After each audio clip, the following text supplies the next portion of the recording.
Welcome to the North Tonawanda Football Hall of Fame YouTube channel. I'm Ed Holinsky. We have a terrific guest here today. This gentleman led North Tonawanda to its only state title in high school history, in North Tonawanda history, I should say, 131 years. He led the Jacks to this Class AA title in 2009 with the victory over New Rochelle. Today's conversation is with the one and the only Mike Tuzzo. Mike, good to catch up with you. Finally, after all these years of asking you. I know you're a busy guy, but I appreciate the time. And quite frankly, I was shocked when I got your text messages. I'm wondering if you were so interested in doing this, and of course I am. Well, of course. I mean, finally, with Coach Jancy kind of going into the hall, and kind of it's that time of year again, so it kind of just made a lot of sense. So thank you for your patience, Ed. Not a problem whatsoever. For people who are not aware of you, give us a little bit of background on you growing up in North Tonawanda. Were you an organized youth football player, or were you a sandlot kid? Yeah, I played at NTAA, starting with the Timberwolves there, and played for a couple years down there with a lot of the guys that ended up playing high school ball with. And ironically enough, in 2002, with Tony Baker, we ran the same option offense that we ended up running, 10 years later or so, or less than 10 years later, at the high school level. So it was kind of weird that, kind of getting experience to this offense with the same guys that we ended up playing with down the road. So yeah, we were fortunate to be part of that NT football structure right from the beginning. People have said that you've always were a quarterback or were destined to be a quarterback. Is that a true statement? I don't know about destined, but I guess it's the position that I always played. Um, I I don't know where it kind of came from. It just kind of I liked thinking when I was on the football field, and quarterback just kind of felt like that position where you're able to do that, right? Where you can kind of have some control over the game, and just kind of something that was attractive to me, and obviously ended up working out, so to speak. Walk me through your after NTAA. Walk me through your freshman and JV and varsity years with North Tonawanda. So NTAA, or after NTAA, I think seventh grade.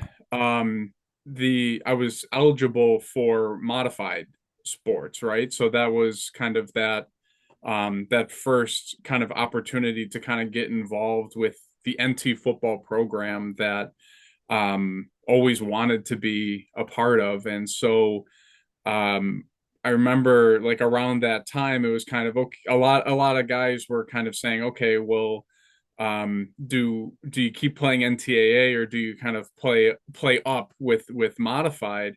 And I remember talking to my dad about it, and it kind of just made some sense to just kind of get into the program, kind of get familiar with the coaches and things like that, because especially during the summer, the modifieds, freshmen's, JV, varsity, they were all more or less practicing together. And so it was kind of like an opportunity to start to work with those coaches at the youngest age possible. And so it was really kind of special to be able to be out there with some of those guys that were, 5, 6 years older than me, but those were the guys that you were watching on Friday night. And so it was kind of like, for me at least, the seeing the varsity Jacks was no different than like seeing the Bills play. You know what I mean? So being able to practice with those guys was something else. So started with modified in seventh grade, and then did freshman football in eighth grade, and JV football as a freshman. So always trying to kind of play the step ahead, or like the grade ahead, so to speak. Um, and when I was a sophomore I had thought, okay, well, next would be varsity. Like that would make a lot of sense. And I remember that year, there was a couple of us that were kind of, in my year that were kind of balancing, either going to varsity or kind of sticking with JV. And it was Davis, who obviously, he was varsity since he was like 3 years old. So he was up there. And then Cujo, Steve Kajowski was the other guy. He had also been playing up like with me. And then Kyle Shreve was also playing up as well. And I remember during doubles, like to start off the season, I was kind of doing one practice with varsity, and then the second practice was with JV. And I was, excited that, to kind of have that opportunity to maybe play varsity like my sophomore year. That was kind of always the goal, get on that team as soon as possible. And the way that it was set up though is when I was doing my varsity practices is Jancy had me playing tight end. So I was playing all the individual drills and everything like with the offensive line. I was doing things like with the varsity as a tight end, and I was like, okay, this is cool, but it didn't feel right, if that makes sense. It just kind of felt like I was playing the game of football, but it wasn't the same way that I had been playing it, in the years previous. And so when I would have my JV practices, I would be quarterback, and that just kind of felt right. And as that year kind of turned out, I ended up staying on JV as a quarterback for my sophomore year. And honestly, nothing could have been better because now I was finally with the guys that were in my grade, and playing with them for the first time since like NTAA, since we were little kids. And so having that year, that opportunity to finally play with the guys that I would be playing with on varsity was really something special. And then I remember that JV year we had a good season. I think we beat like Niagara Wheatfield for like the first time like at the JV level, and I don't know how many years. And then finally when it was time for varsity, the junior year, it was really kind of like okay, this is real, like this is the thing that you've been kind of working towards for years. And I remember my first game, it was an away game at Williamsville North, and I wore number 12 like for up on varsity. That was the jersey number that I selected. And for that first game, they didn't have the away number 12 jersey. They had a home 12, but they didn't have a white 12. And so I ended up wearing number 45 for my first game. And I don't know, it was kind of just interesting that, there's this quarterback, playing for NT that's wearing number 45. And I I don't, I mean, obviously we won the game and everything went well, but I know it didn't start off great. I think I remember taking like one, like it was like either the first or second drive. I remember kind of taking a snap out of shotgun and just like and fumbling it. I think it was like a triple option out of the gun, and Jeff Zellner was the fullback, and I remember just like dropping the ball and just standing there looking at it. Like I just didn't know how to respond to it. And I think they recovered it, and then it wasn't until probably the second, or maybe it wasn't until the second half. It was probably the second quarter. I remember throwing to throwing a pass to Brandon McClincy, and he caught it and just ran it and just took it for a touchdown. And then it was like, oh, okay, this is fine. Like after that, you know what I mean? It was just kind of like that release. And then From then on, it was just kind of finally like, okay, you're here, you're playing, you're at the varsity level. Like, okay, now do what you got to do. Did you ever ask Coach Dancy why he put you at tight end during those varsity practices? I think it was, I mean, I was starting to get taller, and I think I was like 6'2", like when I was like a sophomore, or like I was at that like 6 foot level. And I was in the weight room, like I was working out, I was doing all the things that, like, you do as a part of the team. And I think just because I was involved like that, and Jancy, obviously he prefers his offensive linemen, like that's what he wants. He wants the guys that are committed to be there. And so I think that was part of it. I think the other part of it too was that he wanted, well, I mean, the team, like the coaches and everything, I think they were really looking for Davis to kind of be the quarterback, like moving forward. And because obviously, he's a unique athletic talent. He's a smart dude. He's been in the system. He knows the offense. It makes a lot of sense. Like, put the ball in his hands as much as you can. And so I think that was part of it. And I remember um one time, I think it was before my junior year, like before I was, when I was, working to be the quarterback on varsity, we went to a camp or something, and it was at Lancaster. And funny enough, it was ended up talking with Len Jankowitz, or with Lancaster. And he said, he's like, like, I know Jancy's been, he's been wanting Davis to be that quarterback. But I think he should go with you. And the whole time I'm thinking, I'm like, is he saying that because, like, he thinks that then it's easier for him to beat us? Is that what it is? Like, the lesser of the two quarterback options. But at the time, I just remember taking away from that, like, okay, like, yeah, I can do this, I can have this. And that was always a thing for me then, and even to this day, is just kind of, you know taking a while to kind of like build that self-confidence and that I can do something. And fortunately, kind of the cards fell where they fell.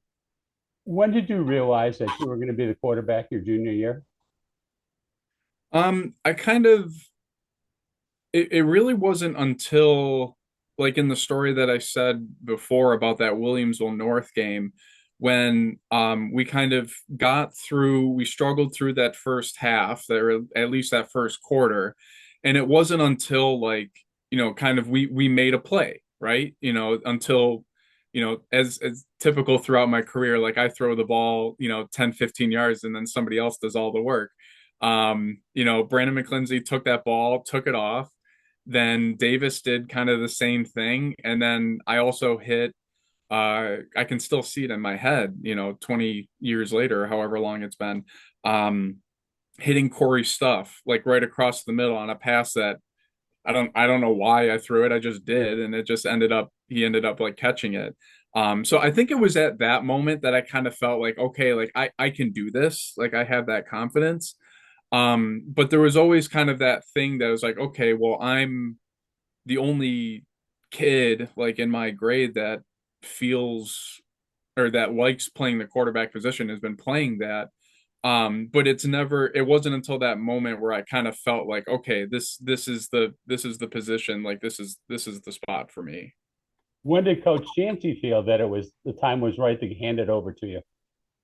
Uh, may I don't know. I think, because I've talked to him about this a little bit since, because I know that the story behind, I obviously didn't know this at the time, but found out like years later, that during that quarter, like, Jancy was ready to take me out. He was ready to go on to Kevin Miller as the quarterback, because just I was just too nervous, or I just wasn't executing out there. And it was Chris Cook. He was our quarterbacks coach, and kind of an offensive, or in back running backs coach. And this is how he says it, is that, in the headset, like he said to Jancy, just like, no, let him settle down, like keep him in. And so yeah, I think it was around the same time too, for Jancy, that he realized, okay, like if we can, like, this game went well, okay, he can win. But I think it was, as there was a short period of time between when it wasn't going to work out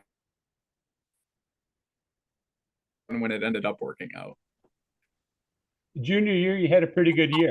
Yeah, yeah. It came up a little short, but walk us through your junior year.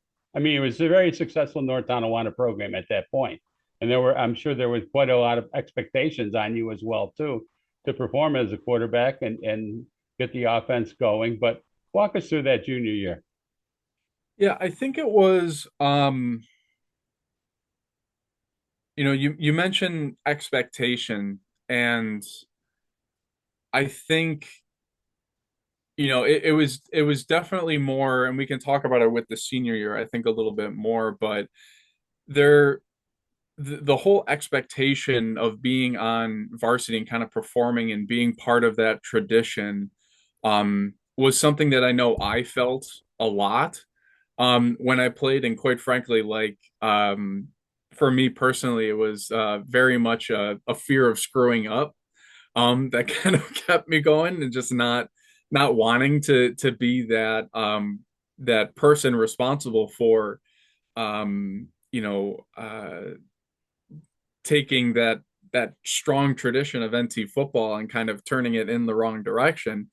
But I didn't think it was on me any more than it was anyone else. I think it was a full team thing. And I think part of that came from, going back to my junior year, I think a lot of that came from the fact that we had a lot of talented guys. Like, a lot of folks that were just great players that you just knew that, would make a play. And so, you hear, interviews and things like that with, like, somebody like a Josh Allen, right, who, like, right now on that offense, like, he's the guy, right? Like, there are some guys that need that are around him that can make plays, right? But, nobody's at his level. That was very much not the case, for my experience at NT. It was very much, I'm one of, like, 10, 12 guys that can really make a difference in this game. And so that was a huge confidence boost, right? And kind of the beauty behind our offense is that at the end of the day, with the whole option offense, like, the idea is that you're taking what the defense gives you and you're putting the ball in the hands of the person that's in the best position to make that play.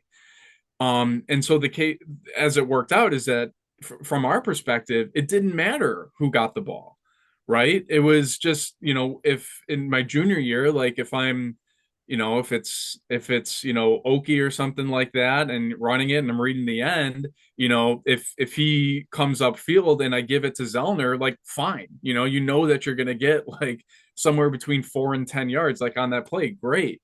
If he crashes down and I got to go to the next level, and that outside linebacker comes at me and I got to pitch it out to Davis or McClincy, great. And then, if he goes outside, it's like, okay, great, I can take it too. So it was very much, like, a shared effort. And I think that was part of what made us so successful, is that it was the combination of having an offense that could respond well to whatever defense was put in front of us. But then also, once that was revealed, whoever got the ball at the end of that process, it didn't matter. They're gonna carry that forward. So, um, so junior year, we definitely had a lot of talent, on the NT side of the ball. And, offensively and, defensively was just, incredible. I think, definitely in my 2 years at NT football, varsity football, we had a spectacular defense that just, if the offense was coming off the field, we knew we were going to be back on in just in a matter of seconds or minutes. And it's just like, that that comes from just kind of like the tenacity. Obviously, Coach Tom, who is and was incredible. But just having guys all around that just did a great job. Um, I'm trying to think more about that season in particular because there are specific games that kind of hold in my memory. The first one, of course, being the Williamsville North one. That was my first game on varsity, and kind of how that almost ended badly. Um, then I recall playing uh playing Kenmore West. And that was because I growing up I had a have and had a strong relationship with the coaching staff over at Kenmore West. Rich Harris, growing up, he was my neighbor across the street. He was head coach over at Kenmore. So I spent a lot of time like around that program too. Going to games at 2 o'clock on Saturday at Crosby after being at the NT games, the Friday night before. And just like being in that locker room and kind of being exposed to those kind of folks, and then finally like playing Kenmore West at home, and playing against these coaches that I had so much exposure to growing up. Like that was something special. I mean, obviously we won, we took care of business, but there was one play where, um, a lot of our offense was kind of, there's like a midline inside and outside veer, and that can go in either direction for the option offense. And, just one play, I remember I changed the sides, just based on how the defense was lined up. And clearly my head was in a different place than where my teammates were at, because I went the wrong way. And so like I read it, and Zellner wasn't there, and I'm like, okay. And I just kept going down the line, and the linebacker's coming at me, and I stepped to pitch it, and I pitched it to no one. You could probably find that. It's probably in the video. I think it's somewhere in like the third quarter or something like that. You can go back and watch that game. But I pitched it to no one, and I'm just thinking like, thank God that happened like a couple games into the season, because if that had happened during that Williamsville North game, Jancy would have pulled me out for sure. So those two games from my junior year definitely stand out. TNT, my junior year was special because that was at the old Clint Small Stadium. And that field by far was my favorite field to play at, because the crowd was right there, like on top of you, right? So like when you're going from the locker room, like where the visitor locker room was, is like all the way like across the field, like where they've got like these ball fields or something that was kind of behind where the game field was. So that's where the locker room was, and you walk through. And what was absolutely incredible about that game was how you're walking through, like not like like the parents and things like that, but what stood out to me was like it's the kids that were there that were playing. And now these are the kids that have already, like, they've had their turn on varsity and they're out doing big things too. Like that's how long ago it was. But walking through those kids at that moment, I remember making that walk towards the field and thinking like, oh, that was me, like 7-8 years ago, like watching somebody else, come out on this field, like watching, Matt Scalise come out or something like that. Like that was me watching him. And now those are those kids watching me. And that hit me, and that stuck with me, kind of understanding like what that tradition, like what that system really is about, and kind of definitely a full circle moment for me. And then it stays there the whole game, right? Because then you're on the sideline and like those kids are there. I remember that game, like I had a long touchdown run, and I can't remember if it was Zellner who said it or Coach Tom, and I don't know why those are the two names in my head, but I remember watching or when we watched the film like the following week, one of them said that that is the slowest touchdown run that they have ever seen, and that's always stuck in my head. But but just on that run, I just remember like ending up in the end zone and just like everyone's right there, like right behind the end line, right in that short Right. little pathway that was right in front of the scoreboard there, like on the short end zone there. Um, and just that was just so cool, just and that's kind of what made for me at least, that's what made TNT special was even though like we were on this like winning streak versus Tonawanda and things like that. And I think the final score of that TNT was something like 63 nothing or something. Like it was, it was, not an even game, but everyone was still there and everyone was still a part of it. And so it's moments like that between seeing the kids and then seeing the packed stadium at Clint Small specifically with everyone right there. It kind of just hits you like kind of what this program, what NT football kind of means for the North Tonawanda and like the Tonawanda community. Um and so yeah, that's definitely that game sticks out. And then obviously then that season ended with the Section 6 game against Orchard Park at Ralph Wilson Stadium or whatever it was called at the time. Maybe it actually was the Ralph at that time. Um, but what I remember from that like junior year was really cool because it was like awesome. We get to play at the stadium, like that's a really cool experience. But I remember that game feeling weird because it was so like rushed going into it.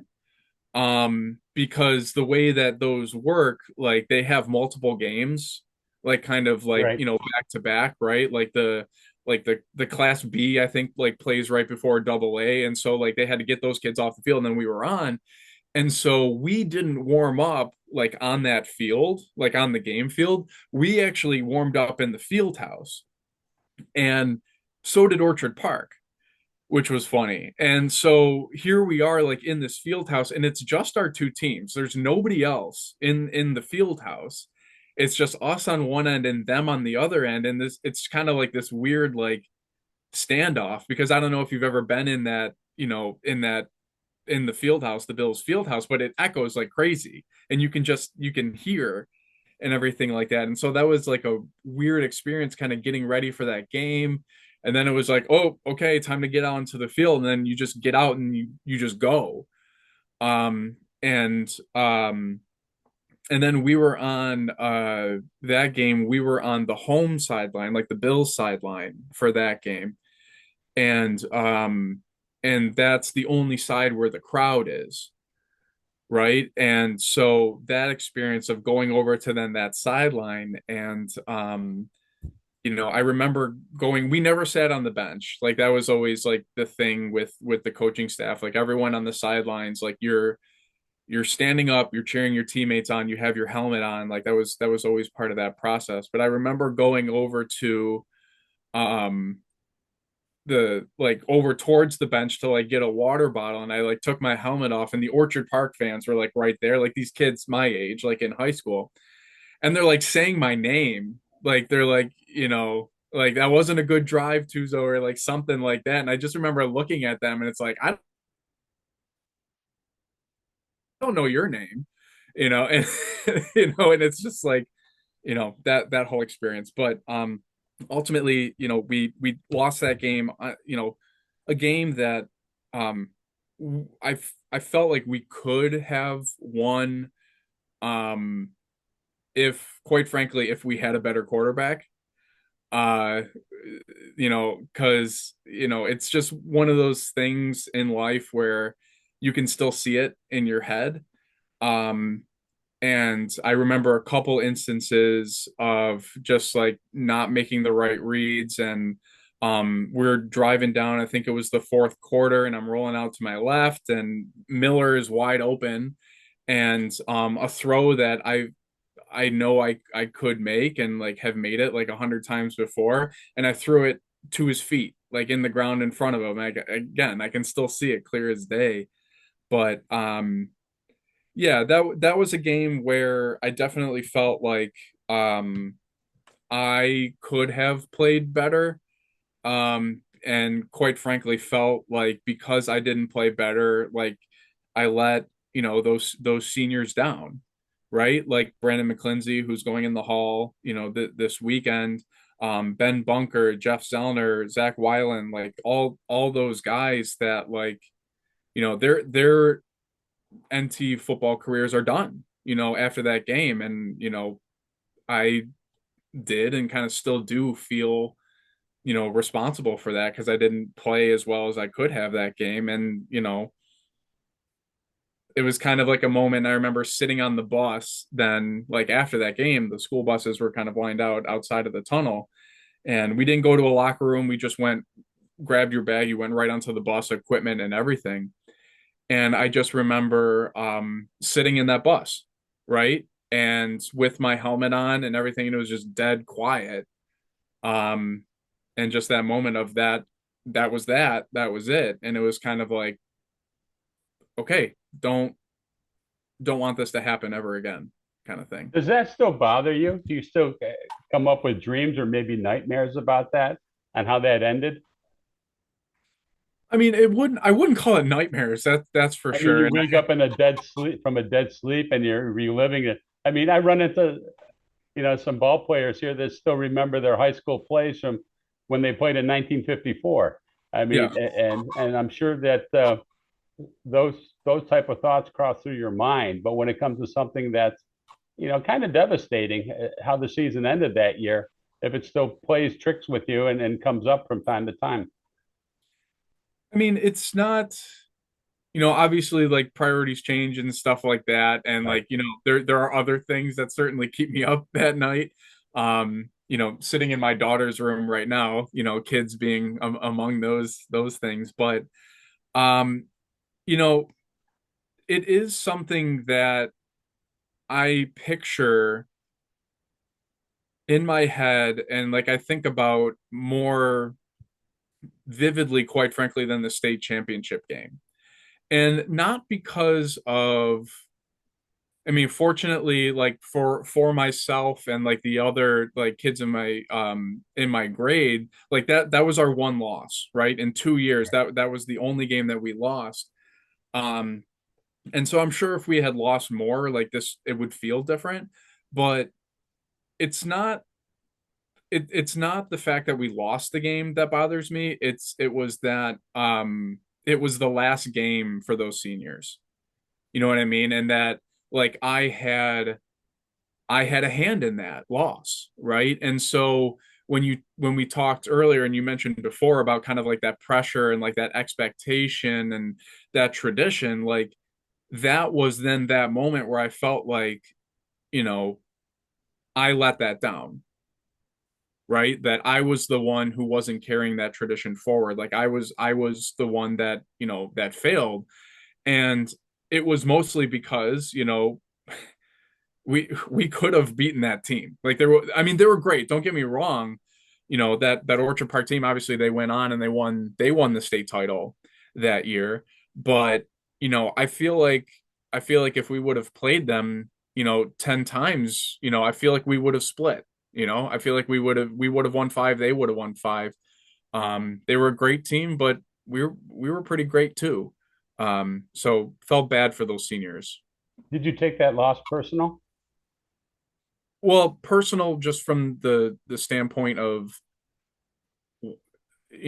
feeling like I let those guys down, right? Especially somebody like, Ben Bunker, he always comes to mind for me because he was somebody that, took an active role in showing me what it took to be a leader, on and in the NT football program. Like he was, inviting us to his house like after practices and stuff like during the summer to like keep us out of trouble and things like that. Um and he was the one that was kind of like he drove me to school every day, and things like that and like coming to pick me up. And so like letting like this guy that I know this has been such a huge part of his life, and then it just like falling short in the end, that was heartbreaking. And I think, in hindsight, you can always look back and it's like it's just a high school football game. At the end of the day, like whether we win or lose that game, like there's no guarantee that we went on to, that we would go on to win states that year. Like it could have happened the week after that or the week after that. Does that change the fact that or would that have changed the fact that Jeff Zellner is now our city accountant? Would that change the fact that Brandon McClinsey is like going in the hall this weekend and is an excellent photographer? Like probably not. But you know, when you work hard at something, you kind of commit your life to something, it's you want to see that pay off. And I'm sure those guys would say differently. I'm sure they would say that they wouldn't change anything, but I do feel guilty that, their dream fell short in that stadium. And then we turned around and got it done the next year. Like I guess that's the one thing that I feel guilty about. And the thing that if I could change one thing, it would be to take all those guys that I played with my junior year and just bring them onto our team like the senior year and just have them take credit in that too, because I I see them as being, at least for myself, as being part of that team that ultimately won it, because it was not just one team, right? It just we just happened to be in the driver's seat when that happened. It was the whole tradition, it was the whole program, and then for like Jancy and that coaching staff, it was 10, 11 years of just building to get to that moment, right? We just happened to have been born at the right time so that we could be, seniors and juniors and everything in high school at that time. Let me So ask you, did you take that loss your junior year to Orchard Park and use that as a motivation factor for your senior year? I don't think it was that specifically, like that game specifically. I would say that it was, I mean, it's for all the reasons that I've already stated about kind of, carrying the tradition forward and kind of being being the best that we could be and kind of like achieving, everything that we could and not falling short. Um, but it was certainly something that you know, I remember and kind of carried forward. It's like, oh well, I don't want that to happen again, right? And I don't want to be sitting in that bus after that game, with it all just being done, right? And just kind of having that half-hour bus ride from the stadium home, just like dead silent. It's not a fun ride. No, it's not a fun ride. And even, the year before that, going back to my sophomore year, I was called up to varsity for the end of the year for the playoffs, which they did, right? They call some guys up when the JV season ends. And I remember being in that locker room when that group of seniors lost to Lancaster at home, right? So that was, a situation where you don't have that long ride, but still seeing that, right? And coming face to face with those seniors kind of being done, like this thing that you work for years. And it just like that, like being done. And like that sticks with you. The fact that with this experience of high school football, like you're part of something that's greater than yourselves, but it's fleeting, right? And you don't get a do-over. So if it's, you only have that chance to be 16, 17, 18 years old playing on this team once in your life. And you got to make the most of it when you get it. And, it's not to say that those guys that I had played with previously didn't make the most of it, because they certainly did, but I do definitely feel like I had a hand in them not getting the most of it at the end. Prior to the senior season, you allegedly made a comment that North Tonawanda was going to win the states. Was that done intentionally? Was it done tongue in cheek? Was it done with sincerity? What was your mindset in coming up with a statement like that to the press? I think um Wow, did I really say that? Probably. So A lot of people have confirmed that you did say it. okay, all right. I'm not denying it. That's fine. Because I'm not denying it because I believe it, right? So, and that's because states was always the goal, right? It was never, it was never like, oh, let's just win the division or let's win a playoff game or let's win the section. It was like, no, let's go all the way with this thing. So why would anyone say anything different, right? And quite frankly, Orchard Park and three other teams in Section 6, by the way, winning it, our junior year, right? Like four of the five classes, like won state titles from Section 6 that year, and then obviously did again, our senior year. But that kind of made it real. It's like, oh, we're already playing in that top level, Right. right? Like the defending state champion is right here in our backyard. So it's not like, because prior to that point, um, the furthest NT had gone was winning state, where was winning the Section 6 championship in 2002, right? And then losing in the Far West Regional. So that was kind of like there was like this like barrier there. But Orchard Park, in a way, kind of blew that, at least from my perspective, they kind of blew that out for us to be like, no, actually, like a team, the AA team from Western New York, from Section 6, can do this. Like Section 6 can compete and can beat the other sections across New York State. And so, me saying that, as you said, it was a combination of, yes, that was always our goal, but then on top of that, yeah, we can do this. Section 6 can compete and beat those other sections. So um obviously, that was something that was always in our mind. But I think maybe another part of it, and it would be interesting to kind of understand the timing of that, when that would have been, because that summer before our senior year, Steve Kajowski and I, we went to Syracuse for a football camp for a couple days. Just the two of us. I remember we got into my grandfather's old Dodge Caravan, and and just him and we drove up to Syracuse for this camp. And there it was kind of, other guys from across the state and things like that. So kind of like getting that exposure that it's like, no, we're not just part of, Class AA North or Section 6. We're part of like this greater like football infrastructure like that goes across the state. And so seeing some of those guys and kind of like playing with them, like doing drills, and it's like, oh yeah, we're at this level. Like this isn't something that's beyond us. Like we can compete here. And then I remember when camp was over, before we left, Cujo and I, we just decided, hey, let's just go by the Carrier Dome, right? Because we're there, and that's where the state championship is played. Let's go. And I remember we weren't sure if it was locked. It was like, I can't. It was like the middle of the day or something like that. And we drove down. We parked, and we were just like walking around, like just trying to find a door to just, let's see, right?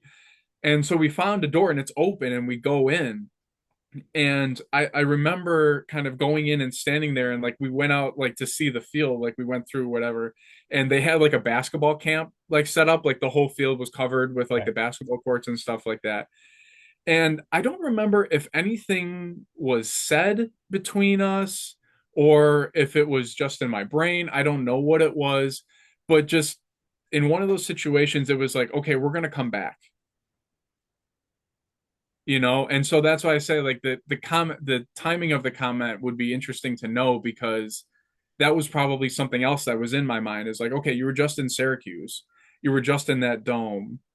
It's part of Western New York tradition. It's part of the team's tradition and part of that goal. Like, why not? Right? Why not? Oh, absolutely. There's no doubt about that. You guys won't go 13-0 that senior year. Going through the season, were there some games, were there trap games or maybe landmines that were going to happen that you guys might not have gone unbeaten, or there were some games that could have gone either way.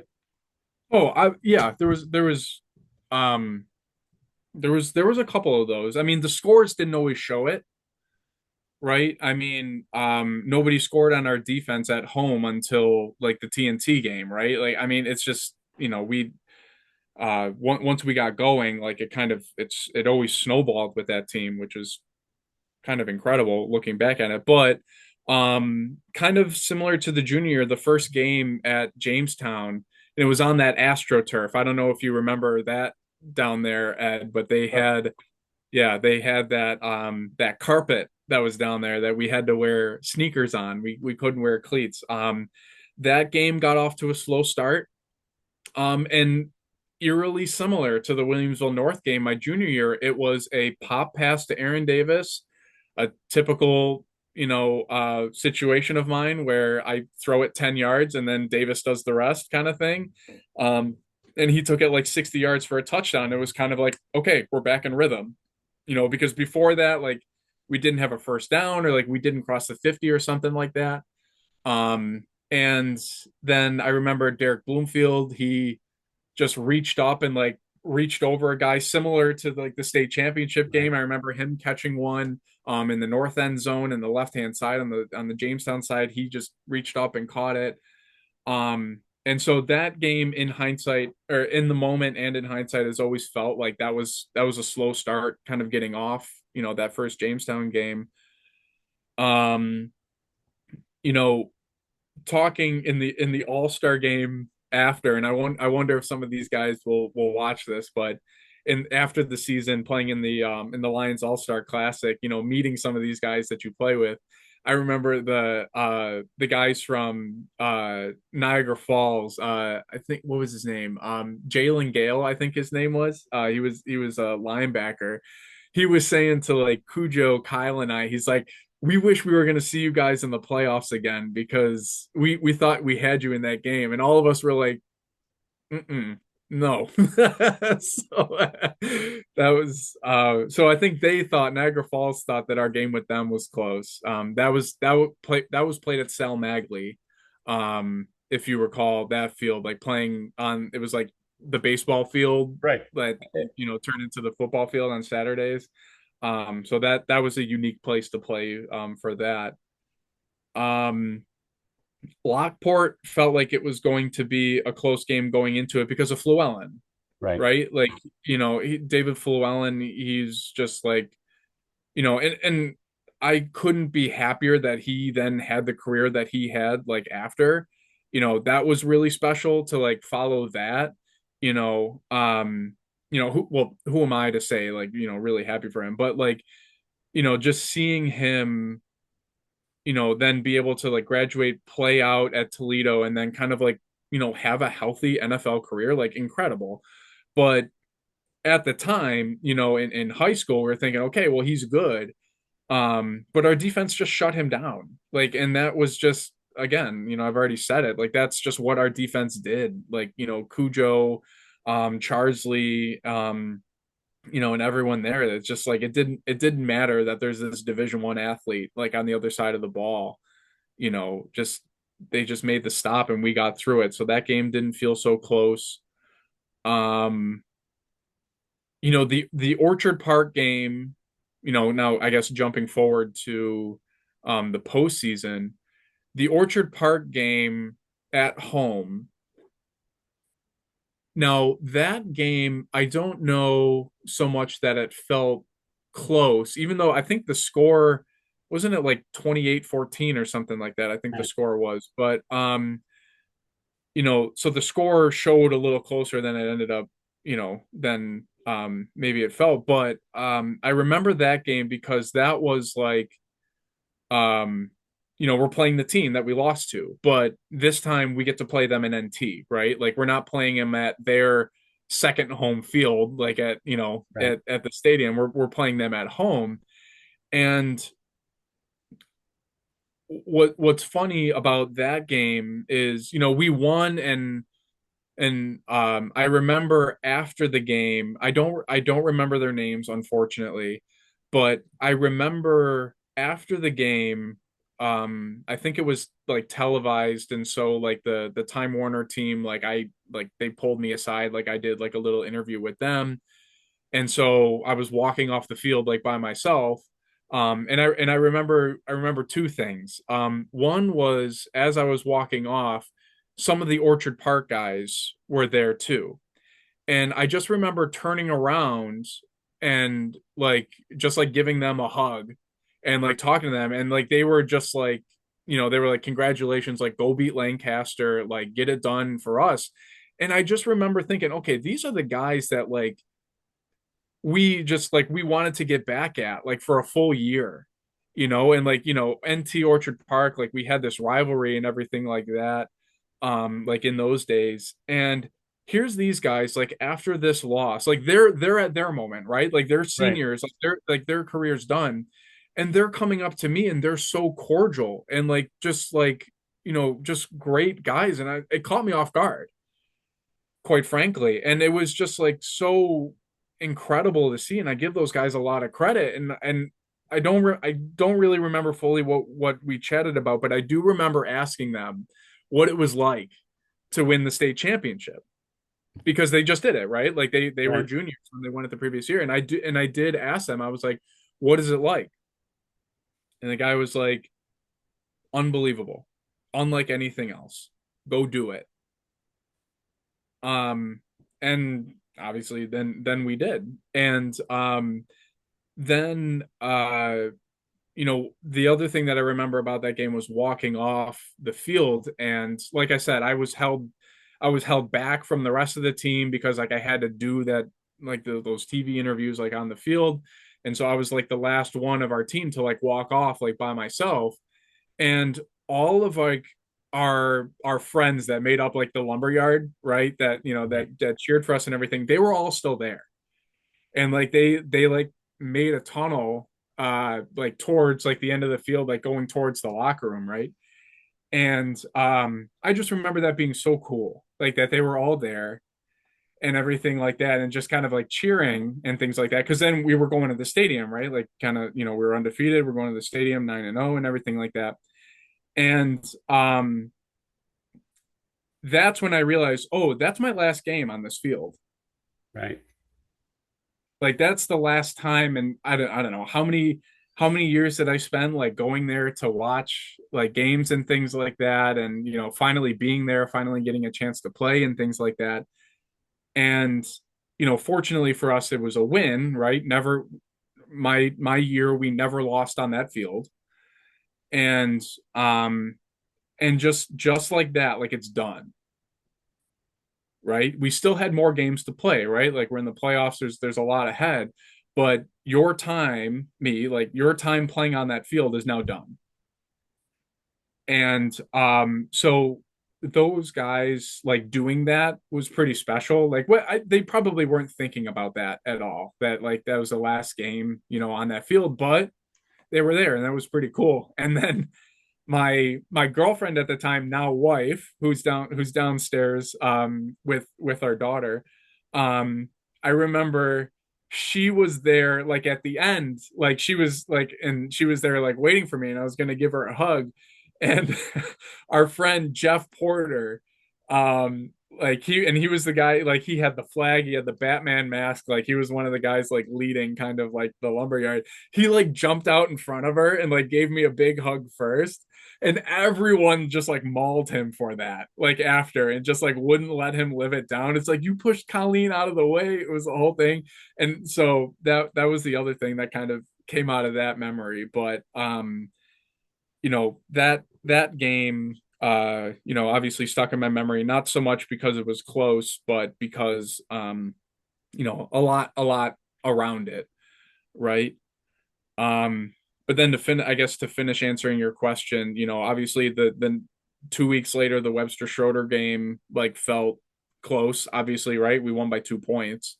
And so that was a close game. And then the state championship, obviously, 14-7, that was all the way down to the end, right? And what was interesting about that game was and we can talk more about that. But, going into that game, I'll be completely honest, I was just happy to be there.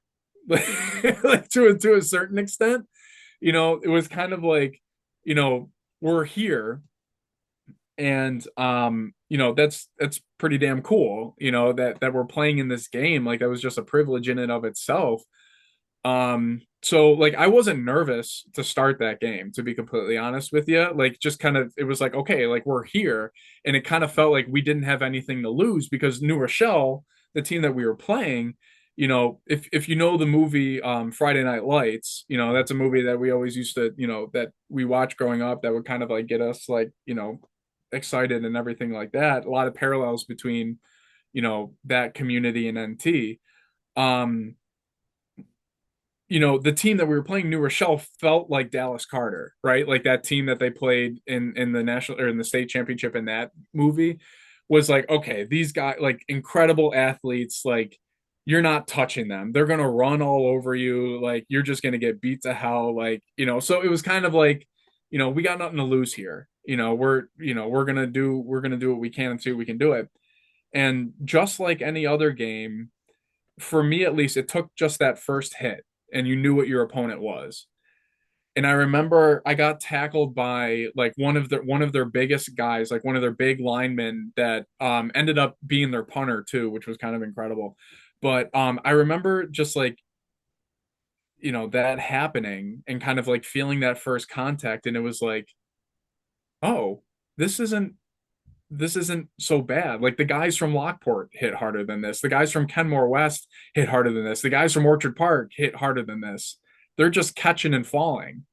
Okay, we got this. And then it was 7-0 at halftime. And that's when I got nervous, was because we were leading, we were hanging with them, and it was kind of like, oh, we can actually win this thing now. It's not just that we're here, but we can actually win it. And then obviously, the rest is history with, Derek catching that pass, Shawn batting down that pass, and that was that moment. But yeah, those, it was a team that year that kind of did a lot to kind of pull away in games, but there's a handful of them that felt close, but they kind of stand out in my mind for different reasons. At the Dome in Syracuse, you look over to the sideline, and there's quite the sea of red, white, and blue, the North Tonawanda faithful. What went through your mind, or what do you recall when you saw all those people that it seemed like half of North Tonawanda emptied out to come to Syracuse? Remember before when you said you got guys emotional? Yeah. That was my moment. The TNT game that I talked about, like my junior year, like going through the kids, like that was certainly a moment. But coming out, for the state championship game, and that one was different, right? I described to you before, like the game against Orchard Park in the stadium, where we were like rushed, right? Like before, like getting onto the field and Right. stuff like that. For the state championship game, we were the first game of that day. So, and it was 1 o'clock on a Sunday, which was kind of interesting, right? That like we're playing, 1 o'clock on a Sunday, like we're in the NFL, kind of interesting. But so we had like a proper warm up and stuff like that, and we were on the field, and so you could see people like trickling in and stuff like that.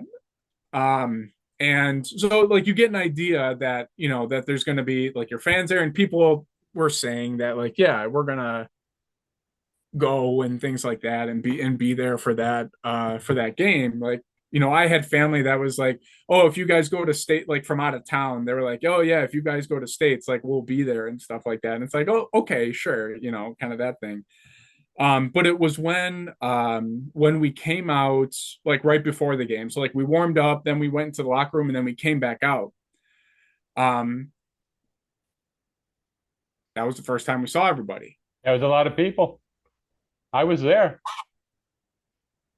There was a lot of people, and uh, yeah, that was pretty special. And I mean, that was,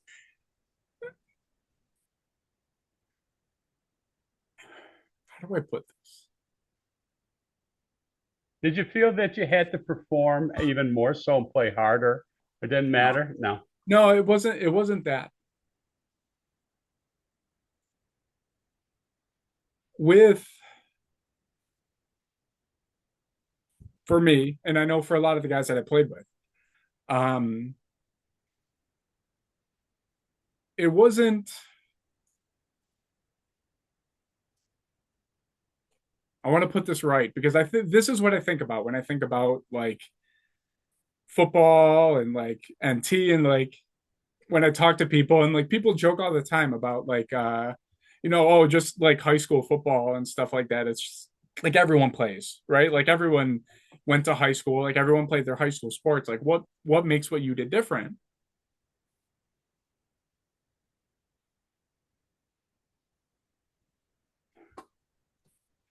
Was For that me, it? Was it that moment? yeah. Um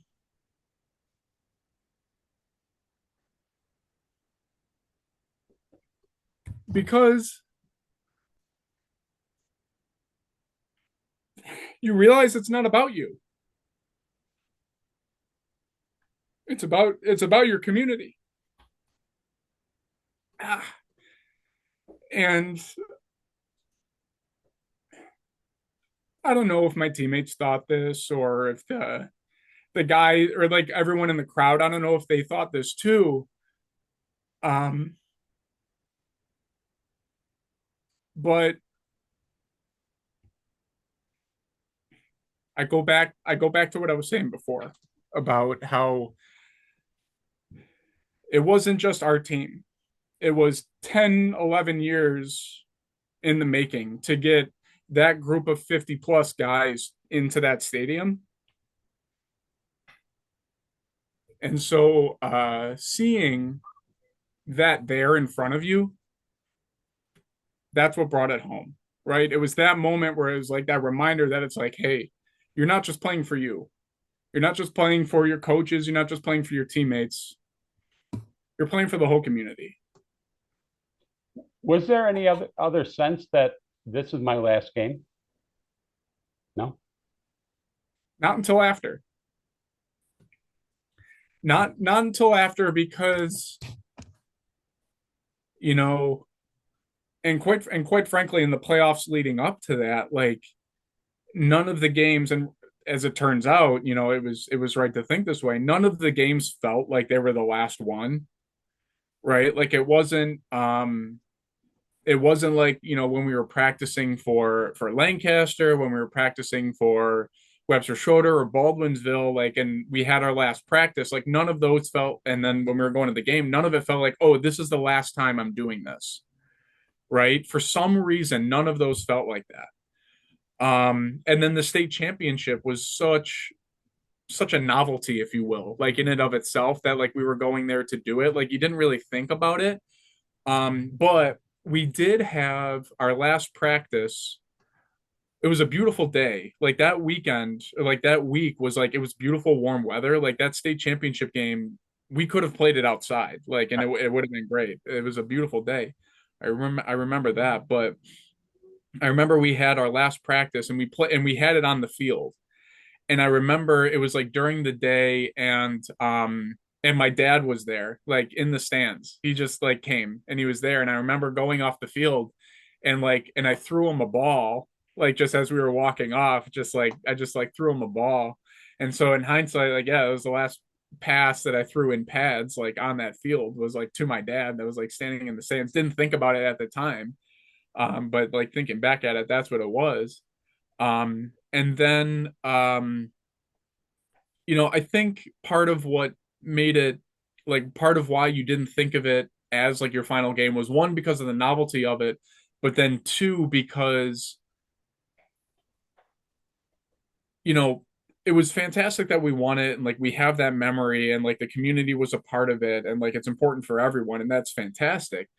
Um, but I'll be honest, like it was just it there was an accomplishment in just getting there, right? And I'm sure like again, not to compare us to like the Bills today and like the team, like I'm sure Josh Allen would say, yes, we'd like to win the Super Bowl, but just getting there would also be pretty special too.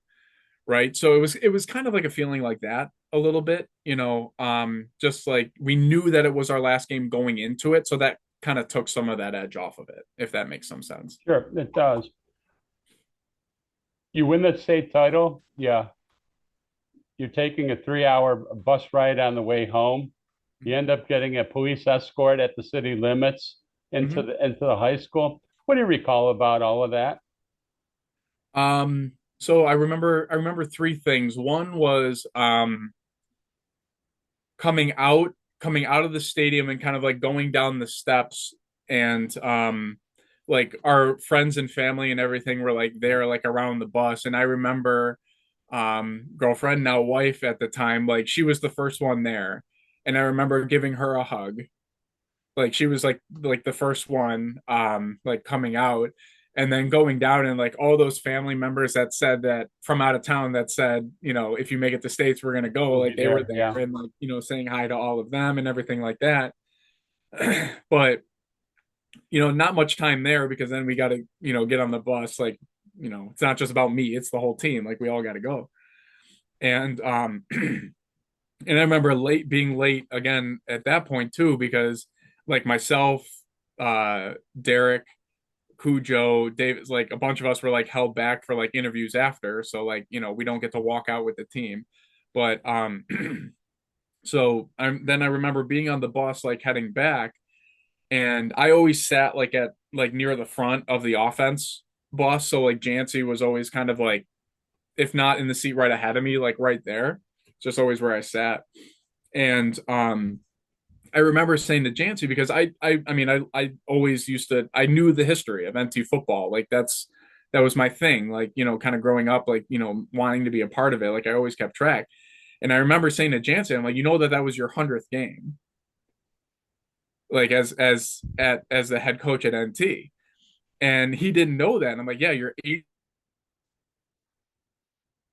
and 20, like as the NT head coach, like at that time, right?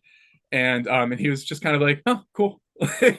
Just typical, like how he responded to things. He's like, yeah, that's cool. And then I so that was the second thing. And then the third thing once I got home, that game was televised, right? Like they did that. So I remember getting home, and my parents had set it up so that it was recorded on the DVR and stuff like that.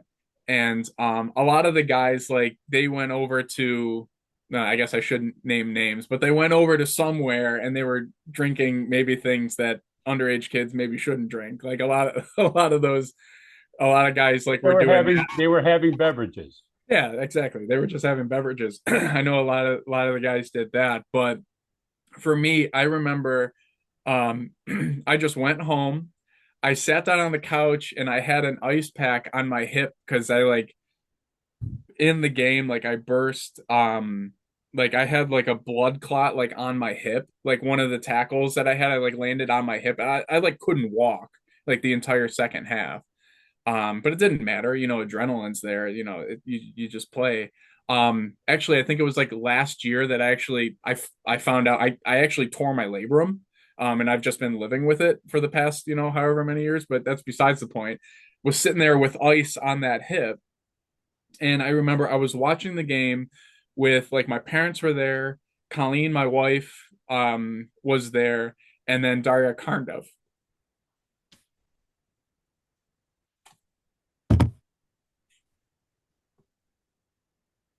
Just watching the game.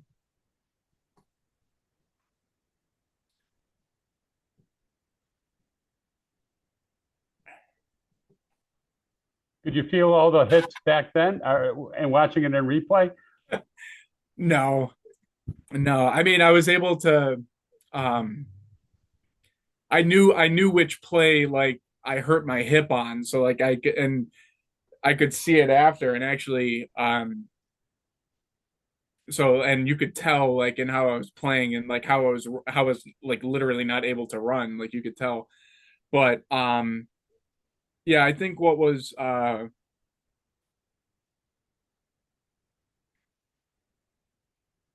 Yeah, I'm not gonna be able to tell that story. No, then don't. Yeah. Did you did you have any aspirations after high school to play college football? You know, I did. I always thought that I would. Um, because it just kind of felt like why would I stop playing football? Like I enjoy it. Like I feel like I'm okay at it. Like, might as well, and if there's an opportunity, like might as well go for it. Um, but you know, I've people have talked or asked me and like just like shooting the shit with people, like this question comes up a lot, like why didn't you play in college and stuff like that? Because ultimately, like I didn't, right? Like I didn't play after high school. And I think it's a couple reasons. Um One, just kind of building off what we were just talking about with the state championship, is it's kind of like, you know, that was my goal for so long, right? Just like playing on NT varsity and then like getting and like achieving the ultimate goal like on that team. Like there's no way that another program, unless like no, there really wasn't. I was gonna say like unless I'm playing for like Notre Dame or something like that. But even then, like there's no way that like that emotion that came from the community and like growing up, like kind of being part, that NT was that for me, right? Like other people, like, they have that dream. Obviously, I would have liked to play college, would have, obviously like to play pros and stuff like that. And some people build on those goals, like that's their kind of thing. But for me, for one reason or another, it was always just NT. Don't know why. It's just that's what I latched onto. And so kind of hitting that at that point at 18 years old was kind of like, it kind of put like a close on it, right? It's like, okay, I've taken this.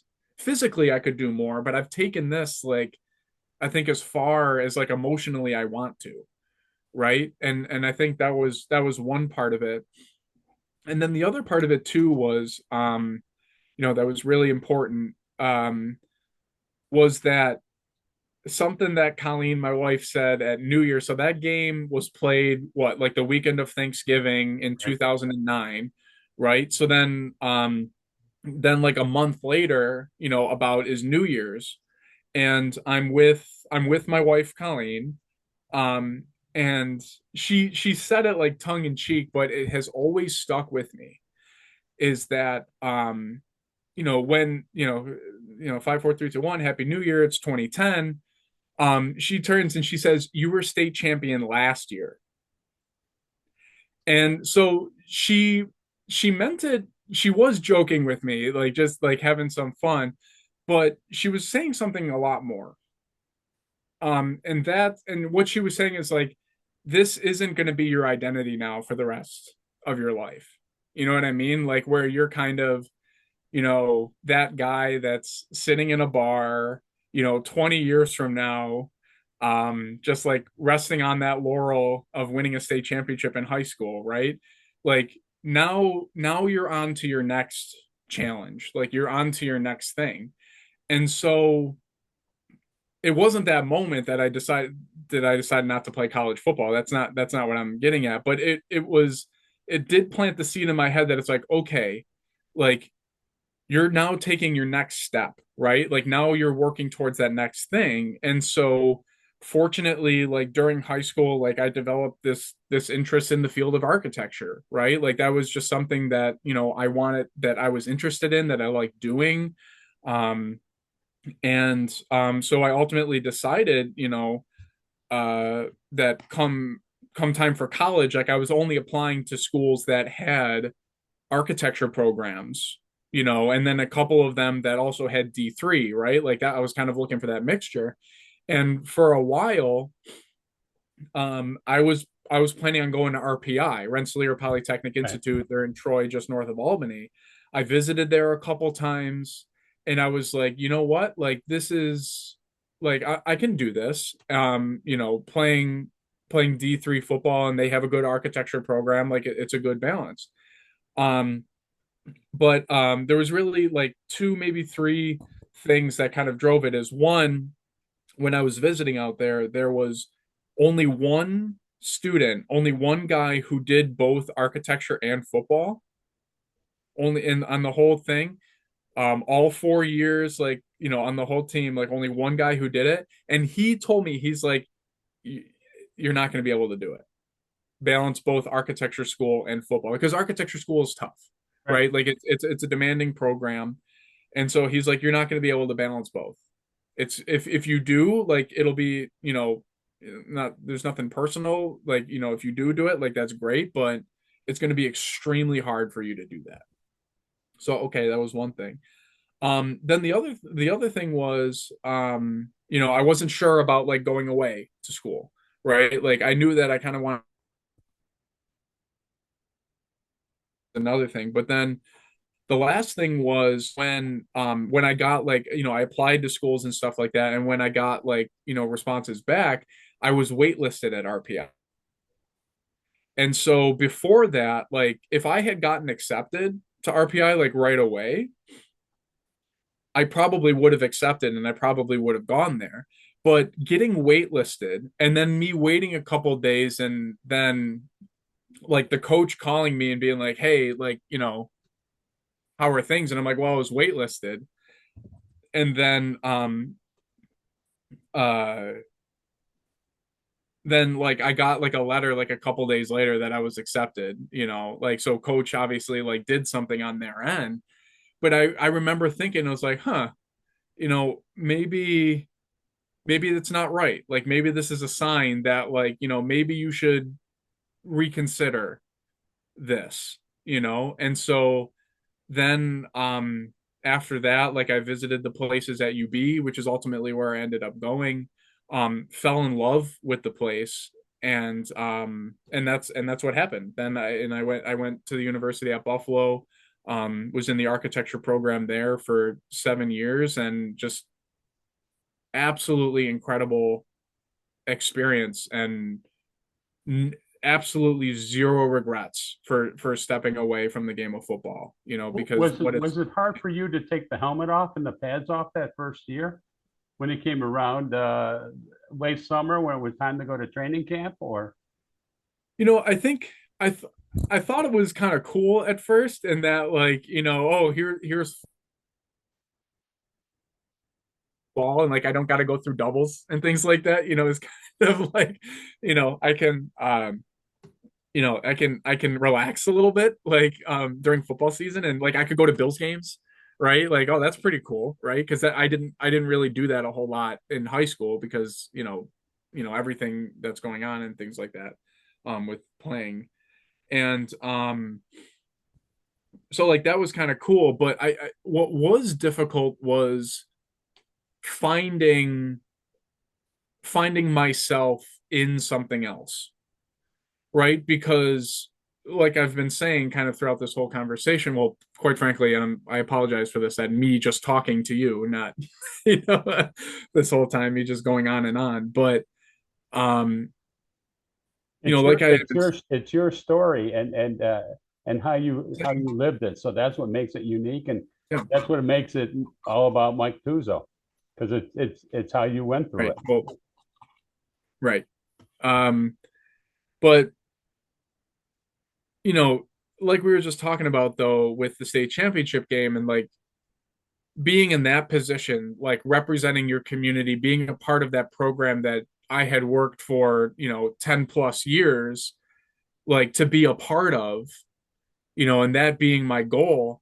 And then kind of similar to, and this is why I kind of like equate it back. And like you mentioned the thing before, like, do you regret it or think about it, like with the other guys, like, like losing that game and stuff like that, you know, even after winning the state championship, that cut is still there in terms of like, you're now done, right? It just so happens that, my teammates and our story ended with a win, right? But it was still done. And that everything that I had worked for, everything that we had worked for, and everything that's now behind you.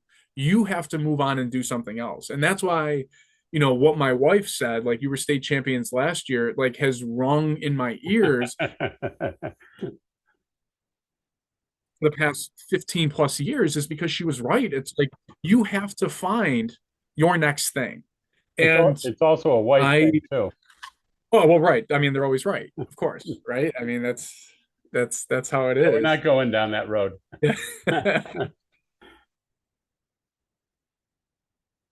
But I was really I invested, like I took that energy and kind of like turned it into like architecture, right? And into my studies in that program. Like I fully committed myself. And it took me a while to realize that it's like, hey, it's not the same approach. It's not the same like kind of brute force, like head, like it's a complete, it's, yes, you can invest in it, but you got to approach it differently. And it took me a while to kind of figure that out. And then then I graduated, and like then that was gone, and then kind of like working, and it still kind of felt like, okay, this is like there's something different here. Like nothing felt like NT football yet, right? Like and I can honestly say like it was, and I wish I was just saying this to say like a cheesy story, but it is the truth that it was the birth of my daughter in March of 2021 that was like, you found it. Yep. and and then since like we had our son in November of last year. And so that it did take a while, quite frankly, to kind of shed that, to take off the helmet, to take off the shoulder pads and stuff like that. But in a different way, not just because like missing the game or like, playing like that, but just looking for that thing to like dive into, to kind of make your world, right? Like it took a while to find that. Do you ever, does the thought ever come across your mind, or do you dwell on it perhaps, that that group of guys in 2009 accomplished something that had never been done in North Tonawanda football history? And it may take several years for that to ever happen again. And if that does cross your mind, what's your feelings, and what type of emotions that come over you with something like that? When thinking about like, the Doing program something doing that it had again. never been done in high school history, and you guys were the first to do it in 131 years of North Tonawanda football history. Mhm. I think what I think about is obviously like, you want that to happen again. Like if it could, if I could do something to have that happen this year, and then the year after that, the year after that, 100%. I would love for, all of these kids that work hard, to show that, to be able to have something to show for their efforts, you know. Um, but I think more importantly, what I would hope for, like what I would want for every kid that participates in that program, is to not necessarily win a state championship and win every single game, but just invest yourself and be a part of something that's greater than yourself. Be a part of that community. Just like allow yourself to think, beyond your own skin and kind of outside your mind, and understand like what you can do like for your community. Like, and I'm not trying to overplay like what we did. All we did was, and we played a couple games, right? That's all we did at the end of the day. But but what was greater than that was everyone. It goes back to that stadium example at the Carrier Dome, like everyone being there, like it brought people together. Like it was the guys from years past, it was the parents, it was other kids that we were at school with, it was the younger kids that haven't had their turn yet. It brought folks together, and my God, how important is that? How missing is that in our world today, right? Like we're people bringing together. So I don't know if I'm answering your question, Ed, but it to me, it's not about having the next NT team win the state championship. Like, yes, that would be absolutely wonderful. But to me, it's having that structure, having that system, having that foundation, that thing that you can look forward to like I did, right? Like having that program, and it doesn't have to be football. It doesn't, it doesn't necessarily have to be a sport. It's just, it's got to be something that these kids, they can see something in front of them, they can work towards, and then get value from it. For me, what I learned from NT football was the value of giving back and contributing to your community and being a part of your community. And I hope it's something I'm still doing today. But it's that, but it's also just allowing yourself to invest in things and staying with it because it will pay off. In our case, it's football, so it's more structured, right? It's wins and losses, right? Like that's your payout and everything like that. But in other things that you do, it's going to take different forms, right? Take that, tackle that, move forward with that, allow yourself to invest. Because from speaking for myself, that's what I took out of NT football, was having something to be a part of. And that to me is more important than having that state championship ring downstairs in that box. It's just the fact that I could be a part of a community and accomplish something great together. You've been away from the high school program for several years, since 2009. When you get together with your teammates, junior year, senior year, do the stories get better? You know, so the way that it often shakes out, or that it has been, and quite frankly, like a lot of us, we've gone in like different directions and things like that, and we don't see each other a ton, to be honest with you. But what is a ton of fun is now that, and here's my plug for the Hall of Fame, right? Is now that we're kind of at the point where like a lot of us are kind of getting inducted into the Hall of Fame and things like that, it gives us an excuse to come together, right? And um in 2016, when the first group of us were first inducted, sitting in the Hall of Fame, you know, after that game, and then like at the banquet, and just like talking about those times, it all floods out, kind of similar to how I'm doing with you right now. Like it just all like it just comes out, and we fall right back into it, And so to answer your question, do the stories get better? Like I think they do. And what's really fantastic is how the stories that you get of other people's perspective of the same event, Right. right? And because at the time you're a 17, 18-year-old kid, like how much perspective do you really have, Right. So it's like as time goes on and you start talking about those same things, it really it adds more perspective to it, but it just adds more depth and kind of like more complexity to these like really fantastic experiences that we've all been a part of.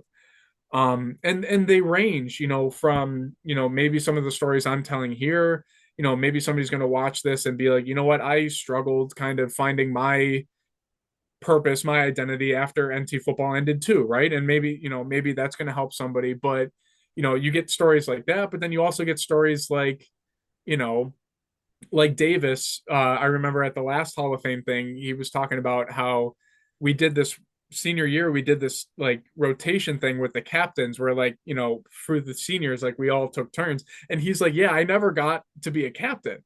It was like, wait, what? Like, what are you talking about? Like, you of all people, like didn't get to be. He's like, yeah, I never got my turn. And so you kind of get like different stories like that. And it's always a range. But you know, fortunately, like in later this week, we've got another one of those opportunities, and so it's going to be fantastic to see a lot of those guys and talk about these experiences again.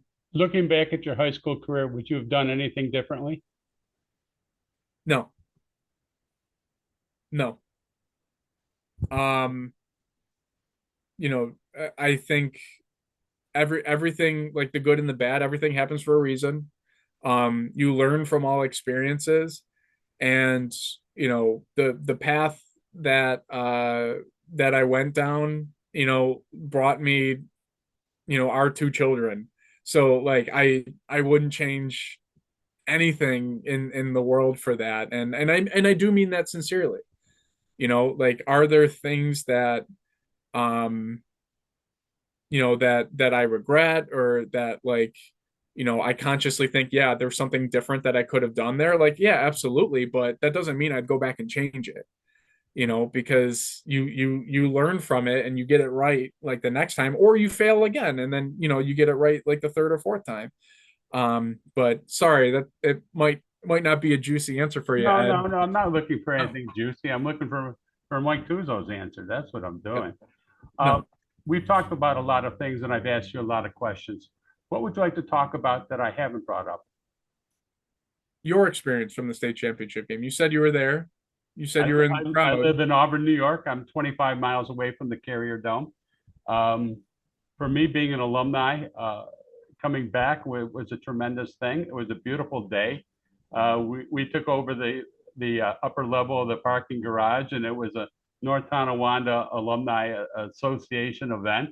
Um, we came into the Carrier Dome proud as a peacock, and we were hoping nothing but the best for the North Tonawanda program. The community and the emotion in the stand was tremendous. You could cut it with a knife. Um, People who are very proud to be there and just hope and you guys were playing some big guys from New Rochelle, and those boys were big and they were mean and they could hit. But we were very proud of that North Tonawanda game and that program and you guys, because you stood up to them and you made the plays that needed to be made, and uh, we were dancing in the streets after the game. And that's what it's all about, Ed, is right there. It's not it to me, there's no difference between the folks that were on the field in a uniform and the folks that were in the stands. Correct. Correct. And I mean that sincerely. Like, um I genuinely believe that. And um that's that's why it's special. I mean, it just everyone coming together, and just what you said, Ed, is just that you lived there and your team was there, and and it was a community gathering, and everyone was like that. That's what it's about, man. I mean, that's why we do anything, right? And there's this one video. So it's my favorite video from the state championship. I don't know who posted it. I don't know if I'm breaking YouTube rules by mentioning a video and not knowing specifically where it came from. I don't know how that works. But there's this video that somebody took, right? It's a 2009 potato phone that somebody's like shooting this from. And it's the video of the defense's last down when Shawn knocked down that pass. And just like the silence, and then you can't even see it that well because of, like, just the poor quality of it. But then just like, the instant that he knocks it down, and you just see the crowd, and he does, like, I believe the camera like does one of these, like he kind of turns and everything like that. And it's just like, that's better than any ring, man. That's better than any state plaque or like anything that we got from it. Like, that just give me that. Like, that's what it's all about. And then obviously, like, you see the pictures of it. Like, there's this great photo that my sister took, like, at that same moment. Like, she actually turned and took a picture of my parents, like, right in that moment. You're getting emotional again. I'm talking about my town, man. I'm talking about NT. Like, it's special. One last question. In your travels, in your circle, when you get to the conversation of high school football, what do you tell people about North Tonawanda and the football program and your experiences? Well, if any of my coworkers watch this, they won't be surprised to hear me in a video talking about North Tonawanda. That's for certain. Or any of my buddies and everything from college and things like that. They're gonna be like, oh, of course, Tuzzo's on line talking about North Tonawanda. Um, it's just a special place. and so like when I talk about, I mean, you asked the question about like when you talk about North Tonawanda football, you know, I I see North Tonawanda football and the city of North Tonawanda as the same thing. And maybe that's because of my experience, like I grew up with it, like, but I just see it as the same thing, to be honest with you, that it's a community. It's a gathering of folks that you know, in this case just happen to be playing football, but it's a tight knit group that's unique, that has identity, that's worth kind of celebrating. Um, there's I don't know. I don't know if there's anything more that I can say that I haven't said already. That it's just truly a special place in Western New York, and I'm incredibly fortunate to have been a part of it and to continue to be, a member of the North Tonawanda community. Um, and yeah, I sorry, Ed, I don't know what else to say. No, I mean, It's about community. we've That's said quite a bit in the last hour and a half. There's no doubt about that. So, Mike Tuzzo, I want to thank you so much for joining me here on the North Tonawanda Football Hall of Fame YouTube channel. This was a very enlightening conversation. I'm glad we could finally catch up with one another. I want to wish you and your family well. Stay well, be well. And once again, thank you. Thank you, Ed. I appreciate it. And we'll see you this weekend. You bet.